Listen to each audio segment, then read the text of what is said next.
আন্তর্জাতিক ক্রিকেটে হয়নি, কিন্তু স্থানীয় ক্রিকেটে সেই কাজটাই করে ফেললেন মোহিত আলাওয়াত। 21 বছরের মোহিত দিল্লির ললিত পার্কে একটি ঘরোয়া টি-20 ম্যাচে 72 বলে করে ফেলেছেন 300 রান।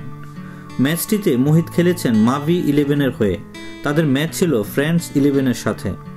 ব্যাটসম্যান উইকেটকিপার মোহিতের ইনিংসে ছিল 39টি ছক্কা ও 14টি চার। শেষ ওভারের খেলা শুরু হওয়ার আগে মোহিত স্ট্রাইকে ছিলেন 270 রান নিয়ে। সেই ওভারে টানা 5টি ছক্কা মেরে তিনি 300 রান করে ফেলেন। মোহিতের এই দুর্দান্ত ইনিংসের ফলে তার দল নির্ধারিত 20 ওভার শেষে 416 রান তোলে। টি-20 ক্রিকেটে এখনও কোনো ব্যাটসম্যান 200 রান করতে পারেননি।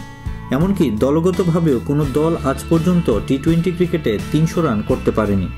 টি-20তে সবচেয়ে বেশি রানের ইনিংসের রেকর্ডটি আগে ছিল শ্রীলঙ্কার সাবেক ক্রিকেটার ধানুকা পাথিরানার দখলে। ইংল্যান্ডের এক ঘরোয়া লিগে তিনি করেছিলেন 277 রান। এবার সেই রেকর্ডটি ভেঙে দিলেন মোহিত। আইসিসি স্বীকৃত টি-20 ম্যাচগুলোর মধ্যে সবচেয়ে বেশি রান করার রেকর্ড ওয়েস্ট ইন্ডিজের বিস্ফোরক ব্যাটসম্যান ক্রিস গেইলের।